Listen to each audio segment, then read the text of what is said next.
अगली periodic property electronegativity, अर्थात tendency of an atom in a molecule to attract the shared pair of electron towards itself. क्या कहा? Tendency. हाँ, ये एक टेंडेंसी है। आइए एग्जांपल से समझते हैं कि शेयर्ड पेयर ऑफ इलेक्ट्रॉन क्या होता है और कौन इसे अट्रैक्ट करता है। ये रहा कार्बन। कार्बन के लास्ट शेल में होते हैं 4 इलेक्ट्रॉन्स। आइए 4 इलेक्ट्रॉन्स मैंने आपको बना दिए। अब ये ऑक्सीजन से अगर कंबाइन करेगा तो ऑक्सीजन के लास्ट शेल में होते हैं 6 इलेक्ट्रॉन, और ऑक्सीजन के 6 इलेक्ट्रॉन अगर कंबाइन करना चाहें, अगर कंबाइन करना चाहें तो वो अपने 2 इलेक्ट्रॉन्स इसके साथ शेयर कर देंगे। आप स्क्रीन पे देख सकते हैं, ये रहा 2 शेयर्ड इलेक्ट्रॉन। इस तरह से कार्बन को 2 इलेक्ट्रॉन्स शेयर हो गए ऑक्सीजन से और 2 कार्बन से मिल गए।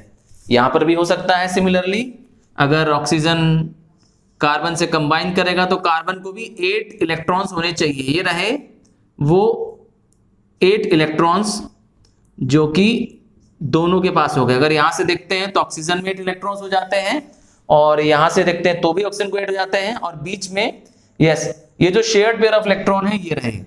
तो कार्बन इसे अपनी तरफ पुल करना चाहता है और ऑक्सीजन इसे अपनी तरफ पुल करना चाहता है। इसी शेयर्ड पेयर ऑफ इलेक्ट्रॉन्स के पुल करने की टेंडेंसी का नाम रखा गया है इलेक्ट्रोनेगेटिविटी, और ये एक डायमेंशनल लेस प्रॉपर्टी है, अर्थात इसमें कोई वैल्यू जो है वो कोई यूनिट में नहीं है। ठीक है, इसीलिए डायमेंशन लेस प्रॉपर्टी है। इसको एक टेंडेंसी कह सकते हैं सिर्फ। लिनियस पॉलिंग नाम के एक साइंटिस्ट ने सबसे पहले एक स्केल बनाई थी जिसको इसको मेजर किया जा सके, और इसकी हाईएस्ट वैल्यू है फ्लोरीन की। यस, आपको ध्यान होगा फ्लोरीन हेलोजन है, और ये फर्स्ट हेलोजन है पीरियोडिक टेबल में। तो फ्लोरीन का सबसे हाईएस्ट वैल्यू है इलेक्ट्रोनेगेटिविटी 4, और सबसे लोएस्ट इलेक्ट्रोनेगेटिविटी है कैल्शियम की, जो कि है 0.7। तो ये स्केल डिवाइस किया पॉलिंग ने। आइए अब इनर्ट गैसेस के बारे में जानें कि इनर्ट गैसेस की इलेक्ट्रोनेगेटिविटी कितनी होगी। तो इलेक्ट्रोनेगेटिविटी होगी 0। क्यों 0 होगी इलेक्ट्रोनेगेटिविटी? क्योंकि इनर्ट गैसेस कंबाइन ही नहीं करती हैं, क्योंकि उनका लास्ट शेल कंप्लीट होता है, वो ऑक्टेट होती हैं, है ना। तो वो ना तो इलेक्ट्रॉन लूज करती है ना गेन करती हैं। नतीजा उनकी इलेक्ट्रोनेगेटिविटी 0 होती है। शेयर्ड पेयर ही नहीं है किसी के साथ, कंबाइन करते ही नहीं है किसी के साथ, so they do not form any bond. फिर आता है तो इलेक्ट्रोनेगेटिविटी डिपेंड करती है एटॉमिक साइज पे, अर्थात एटॉमिक साइज अगर इंक्रीज होने लगेगी तो इलेक्ट्रोनेगेटिविटी डिक्रीज हो जाएगी। ऐसा क्यों? ऐसा इसलिए क्योंकि इलेक्ट्रॉन जो हैं जितना दूर चले जाएंगे न्यूक्लियस से, इलेक्ट्रॉन नेगेटिव चार्ज होता है और न्यूक्लियस होता है पॉजिटिव चार्ज, तो जितना दूर चले जाएंगे तो अट्रैक्शन उतना कम हो जाएगा। as electron gets far away from the nucleus, attractive force decreases। Simple है। दूसरा है न्यूक्लियर चार्ज पे डिपेंड करती है इलेक्ट्रोनेगेटिविटी। तो न्यूक्लियर चार्ज इंक्रीज होगा, अर्थात पॉजिटिव चार्ज जो न्यूक्लियस का चार्ज होता है वो इंक्रीज होगा, तो इलेक्ट्रोनेगेटिविटी भी इंक्रीज हो जाएगी। क्यों?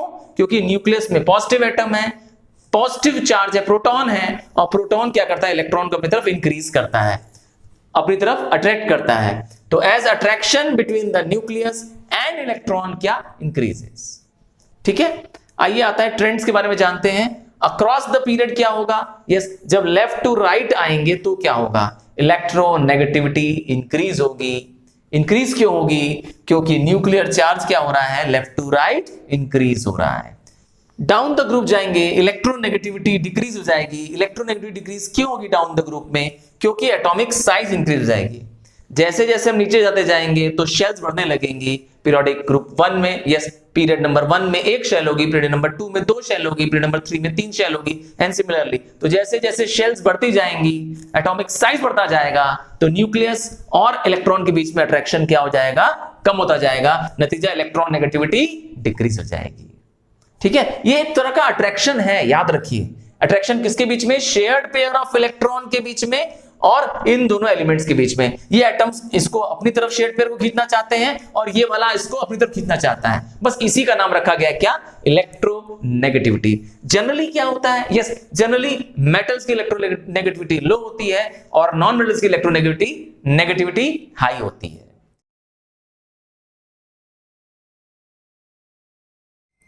केमिकल रिएक्टिविटी क्या मतलब है इसका, टेंडेंसी टू लूज और gain electrons is called as chemical reactivity. अब केमिकल रिएक्टिविटी, यस जो एलिमेंट्स जितना जल्दी लूज करेंगे इलेक्ट्रॉन्स या गेन कर लेंगे इलेक्ट्रॉन्स वो उतने रिएक्टिव होंगे। So higher is the tendency, higher is the chemical reactivity. क्या आप जानते हैं कि मोस्ट रिएक्टिव मेटल्स कहां होते हैं? जी हां, ग्रुप नंबर 1 में होते हैं। ग्रुप नंबर 1 में मोस्ट रिएक्टिव मेटल मिलेंगे और ग्रुप नंबर 17 में आपको मोस्ट रिएक्टिव नॉन मेटल मिलेंगे। तो क्या कहना चाहते हैं, रिएक्टिविटी शुरुआत में बहुत ज्यादा होती है। आपको मालूम है क्यों ज्यादा होती है? क्योंकि ग्रुप नंबर 1 में वैलेंसी होती है 1 और ग्रुप नंबर 17 में भी वैलेंसी होती है, वैलेंस इलेक्ट्रॉन होते हैं 7 और वैलेंसी होती है 1। नतीजा क्या होता है, वो बहुत जल्दी लूज करते हैं मेटल्स, तो ये नॉन मेटल्स जो 17 ग्रुप में होते हैं बहुत जल्दी गेन कर लेते हैं। तो इसीलिए क्या है, दोनों में रिएक्टिविटी बहुत हाई है। तो जैसे जैसे क्या होगा, यस जैसे जैसे एलिमेंट्स आगे बढ़ेंगे, लेफ्ट टू राइट बढ़ेंगे, उनकी रिएक्टिविटी डिक्रीज होगी। आइए समझते हैं डेफिनेशन के साथ। Chemical reactivity, yes, it depends upon the tendency to lose or gain electrons. तो लेफ्ट टू राइट क्या होगा, yes, अगर हम लेफ्ट टू राइट आए, अक्रॉस द पीरियड आए, तो केमिकल रिएक्टिविटी क्या होगी? पहले मैंने बताया डिक्रीज होगी और फिर क्या होगी, इंक्रीज होगी। आप स्क्रीन पर भी देख सकते हैं। शुरुआत में रिएक्टिविटी डिक्रीज हो रही है, यस, बीच में आकर के क्या हो जा रहा है, फिर रिएक्टिविटी आगे इंक्रीज हो जा रही है। इसका मतलब है आपको बताना है, यस आज का क्वेश्चन, वेट कर रहे थे आप क्वेश्चन का ना, यस तो आज का क्वेश्चन है आपको नाम बताना है ग्रुप 1 के मेटल्स का। What are the group 1 metals called? तो इंतजार रहेगा आपके आंसर का, yes and I am definitely knowing कि आप में से बहुत सारे लोगों को ग्रुप 1 के मेटल्स का नाम मालूम है, बट करना क्या है, सिर्फ अपने पास मत रखो, यस शेयर करो। हो सकता है रॉन्ग भी हो, मैं मान सकता हूं, but there is no harm in writing, in giving the comment. I am definitely waiting for your comments. मैं पर्सनली हर एक कमेंट का जवाब भी दूंगा। पहले जवाब देने वालों को सुपर, बाद के जवाब देने वाले को गुड और उसके बाद के जवाब देने वाले को ओके का जवाब मिलेगा। तैयार हैं आप? चलिए, I am waiting for your replies. So down the group क्या होगा, केमिकल रिएक्टिविटी अगर यस टॉप टू बॉटम आएंगे, डाउन द ग्रुप आएंगे तो देखेंगे रिएक्टिविटी इंक्रीज होती जाएगी, क्योंकि तब टेंडेंसी टू लूज इलेक्ट्रॉन्स और बढ़ता जाएगा, क्योंकि नंबर ऑफ शेल्स ज्यादा होंगी। जैसे ही डाउन द ग्रुप आएंगे नंबर ऑफ शेल्स बढ़ती जाएगी, एटॉमिक साइज बढ़ता जाएगा, तो इसीलिए क्या हो जाएगा, लूज करने की टेंडेंसी भी बढ़ जाएगी।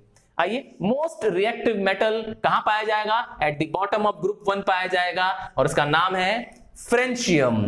और मोस्ट रिएक्टिव नॉन मेटल कौन सा है, वो at the top of the group 17 पाया जाएगा और वो है फ्लोरीन। क्लियर है? आइए मेल्टिंग एंड बॉइलिंग पॉइंट का भी ट्रेंड समझते हैं।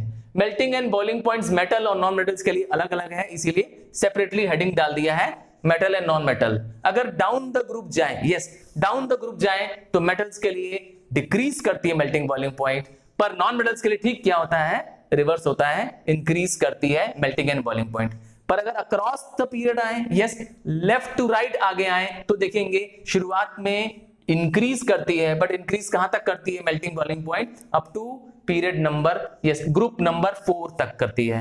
अर्थात जहां पे लास्ट शेल में क्या होते हैं, 4 इलेक्ट्रॉन्स होते हैं, बट उसके बाद क्या होता है, डिक्रीज कर जाती है। क्या आप जानते हैं कि जिनके पास लास्ट शेल में 1 2 3, लास्ट शेल मतलब वैलेंस शेल, लास्ट शेल में अगर 1 2 3 इलेक्ट्रॉन्स होगा तो वो होंगे मेटल्स, और 1 वाला यस जो सबसे पहला होगा वो सबसे ज्यादा रिएक्टिव होगा। जो 2 वाले शेल्स वाले होंगे, जिसके लास्ट शेल में 2 इलेक्ट्रॉन्स होंगे, वो थोड़ा कम रिएक्टिव होगा, 3 वाला और कम रिएक्टिव होगा। तो जिसके लास्ट शेल में 4 होगा, 5 होगा, 6 होगा या 7 होगा, वो क्या होंगे, यस वो होंगे नॉन मेटल्स।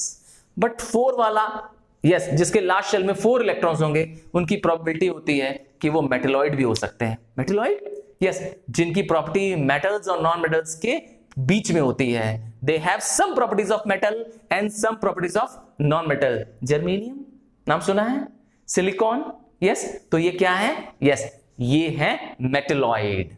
तो metals, metalloids and non metals इस तरीके से अरेंज्ड है पीरियोडिक टेबल में। और नॉन मेटल्स के बाद क्या है, नॉन मेटल्स के बाद क्या है, inert gases, group zero. Group zero की रिएक्टिविटी क्या होगी, यस, ग्रुप जीरो की रिएक्टिविटी भी जीरो होगी। क्यों जीरो होगी, क्योंकि वो ना तो गेन करेंगे वो ना लूज करेंगे। क्यों नहीं करेंगे, क्योंकि ये स्टेबल कॉन्फ़िगरेशन अटेन कर चुके हैं। इनके लास्ट शेल में, यस, इनके लास्ट शेल में कोई इलेक्ट्रॉन्स बचा नहीं हुआ है, इनकी लास्ट शेल कंप्लीट है। 8 जो लास्ट शेल में होने चाहिए उतने इलेक्ट्रॉन है, यस, ऑक्टेट या ड्यूप्लेट थ्योरी आपने पढ़ी थी, है ना, वो अटेन कर चुके हैं। नतीजा, ना ये गेन करते हैं ना ये लूज करते हैं। अब आता है, यस, किसी एलिमेंट को रिप्रेजेंट करने के लिए, किसी एलिमेंट को रिप्रेजेंट करने के लिए सिंबॉलिक फॉर्म में हम इस तरीके से शो कर सकते हैं। लेट एक्स का एक एग्जांपल लेते हैं कि एक्स नाम का कोई एक एलिमेंट है और जो ऊपर सुपरस्क्रिप्ट लिखा है, यस, जो ऊपर नंबर लिखा होता है उसे हम कहते हैं सुपरस्क्रिप्ट, उसको हम लोग कहते हैं A. A stands for mass number, mass number का सिंबल है ए, और मास नंबर का फॉर्मूला होता है sum of neutron plus proton. Yes, nucleus के टोटल को, yes, total of the nucleus is called as mass number. Nucleus, yes, हर atom के सेंटर मोस्ट में क्या पाया जाता है, न्यूक्लियस पाया जाता है। तो न्यूट्रॉन प्लस प्रोटॉन का सम होता है मास नंबर। अच्छा, सबस्क्रिप्ट में, यस, सबस्क्रिप्ट में नीचे जो लिखा होता है वो हमेशा एटॉमिक नंबर होता है, सिंबल होता है इसका Z, सिंबल होता है Z। और एटॉमिक नंबर किसके बराबर होता है, नंबर ऑफ प्रोटॉन के बराबर होता है, नंबर ऑफ इलेक्ट्रॉन के बराबर होता है। प्रोटॉन, यस, प्रोटॉन मतलब पॉजिटिव चार्ज और इलेक्ट्रॉन मतलब नेगेटिव चार्ज। तो पॉजिटिव नेगेटिव हर एलिमेंट में क्या होते हैं, सेम होते हैं। नतीजा वो न्यूट्रल होता है। All elements are neutral when they have same number of proton. अगर प्लस चार्ज जितने हैं और माइनस चार्ज भी उतना है तो इफेक्ट क्या होगा, इफेक्ट होगा जीरो, न्यूट्रल इफेक्ट होगा। लेट्स से एक एग्जांपल को, यस, इसी एग्जांपल को सोडियम के साथ शो करते हैं। ये रहा आपके पास स्क्रीन पर सोडियम। सोडियम के सुपरस्क्रिप्ट में आपको दिखाई देगा 23 लिखा है, तो ये हमारा है मास नंबर, रिप्रेजेंट करते हैं ए के सिंबल से, यस, ए उसका सिंबल है। और नीचे देखिए सबस्क्रिप्ट में क्या लिखा हुआ है, 11, ये है, यस, हमारा एटॉमिक नंबर। तो मैंने बताया जितना हमारा एटॉमिक नंबर है 11 हमारा एटॉमिक नंबर है, तो 11 ही हमारे प्रोटॉन है, 11 ही हमारे इलेक्ट्रॉन है। अब न्यूट्रॉन मुझे नहीं दिया हुआ है, तो न्यूट्रॉन का फॉर्मूला हम इससे निकाल देंगे। Yes, mass number is equal to neutron plus proton से न्यूट्रॉन का फॉर्मूला निकल जाएगा। क्या निकल जाएगा, atomic number minus, yes, sorry, mass number minus atomic number.